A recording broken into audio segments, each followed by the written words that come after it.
नमस्कार। तो चलिए आज द वुमन इन ब्लैक कहानी के जरिए ये समझते हैं कि आखिर डर बनता कैसे है। हम जानेंगे कि कैसे अकेलापन, एक अनदेखा खतरा और एक बहुत ही अजीब सी मुस्कान, ये सब मिलकर एक ऐसा अनुभव बना सकते हैं जो जहन से कभी नहीं जाता। एक बंद दरवाजा। आमतौर पर तो ये सुरक्षा की निशानी है ना? पर क्या हो अगर वही दरवाजा जो हमें महफूज महसूस कराता है एक जाल बन जाए? बस यही सवाल इस पूरी कहानी की नींव रखता है।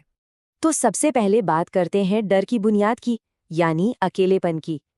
किसी भी डरावनी कहानी की शुरुआत यहीं से होती है, क्योंकि जब कोई बिल्कुल अकेला होता है तो एक पत्ते के गिरने की आवाज भी दिल दहलाने के लिए काफी होती है।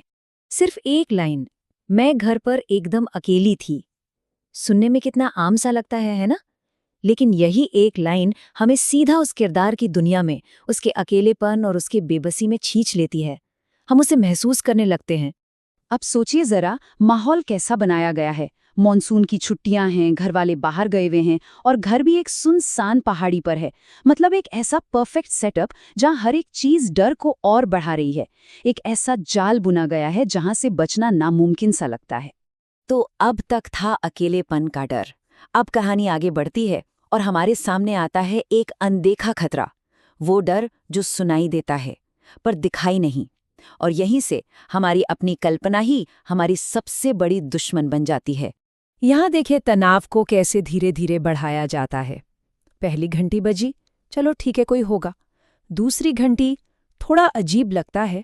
लेकिन जब तीसरी घंटी के बाद दरवाजे पर जोर जोर से दस्तक होने लगे ना, तब ये साफ हो जाता है कि बाहर जो भी है वो दोस्त तो बिल्कुल नहीं है। और फिर आती है वो आवाज, मैं जानता हूं तुम अंदर हो। बस इसी एक लाइन से वो अनजाना सा डर एक सीधी धमकी में बदल जाता है। अब कोई शक नहीं बचता।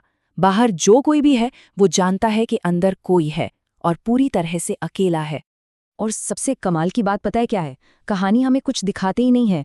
असली विलन तो हमारी अपनी इमेजिनेशन बन जाती है, जो एक ऐसा चेहरा सोच लेती है जो शायद हकीकत से कहीं ज्यादा भयानक है। इसके बाद 2 घंटे तक बिल्कुल सन्नाटा। लेकिन ये वो शांति नहीं है जो सुकून दे। ये तो तूफान से पहले वाली खामोशी है। एक झूठा एहसास कि सब ठीक हो गया, ताकि जब डर वापस लौटे तो उसका असर और भी गहरा हो। तो अब तक डर सिर्फ सुनाई दे रहा था, लेकिन अब हम उसे देखेंगे। कहानी अब हमारे सामने एक ऐसी तस्वीर रखेगी जो शायद हमारी कल्पना से भी ज्यादा डरावनी है। दरवाजे पर 2 लोग खड़े हैं। एक आदमी जिसका चेहरा बहुत गंभीर है और उसके साथ एक औरत जिसका चेहरा एक काले पर्दे के पीछे छिपा है। आदमी को देखकर डर लगता है, हाँ, लेकिन उस औरत का जो रहस्य है ना, वो उसे कहीं ज्यादा खौफनाक बना देता है। यहाँ डर की साइकोलॉजी को समझिए।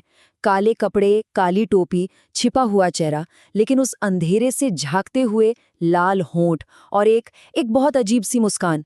ये कुछ कुछ इंसानी लगता है पर पूरी तरह से नहीं। और इसी को अनकैनी कहते हैं, जब कोई चीज जानी पहचानी भी लगे और गलत भी। किरदार खुद ही कहता है, मुझे उस आदमी से इतना डर नहीं लग रहा था जितना उस औरत को देखकर। और ये बात हमें याद दिलाती है कि सबसे बड़ा डर वो नहीं जिसे हम देख सकते हैं, बल्कि वो है जिसे हम समझ नहीं पाते। और अब आते हैं कहानी के सबसे पावरफुल हिस्से पर, एक ऐसा अंत जो कभी खत्म ही नहीं होता। क्योंकि एक अच्छी डरावनी कहानी वही होती है जो हमारे साथ घर जाती है, हमारे दिमाग में जिंदा रहती है। कहानी कोई जवाब नहीं देती। आखिर कौन थे वो लोग, क्या चाहते थे? और ये जो अधूरापन है ना, यही डर को हमारे अंदर जिंदा रखता है। हम खुद ही अपनी कल्पनाओं से डरने लगते हैं। ये साइकोलॉजिकल हॉरर का बिल्कुल परफेक्ट एग्जाम्पल है। ये कहानी डराने के लिए जंप स्केयर्स या खून खराबे का इस्तेमाल नहीं करती। ये बस हमारी अपनी कल्पना, हमारे अपने दिमाग का इस्तेमाल करती है डर पैदा करने के लिए। तो आखिर में हम वहीं आ जाते हैं, उसी एक सवाल पर, कौन थे वो लोग? और शायद यही सवाल इस कहानी को इतना यादगार बनाता है, क्योंकि सबसे बड़ा डर किसी राक्षस का नहीं होता। सबसे बड़ा डर उस सवाल का होता है जिसका जवाब कभी नहीं मिलता।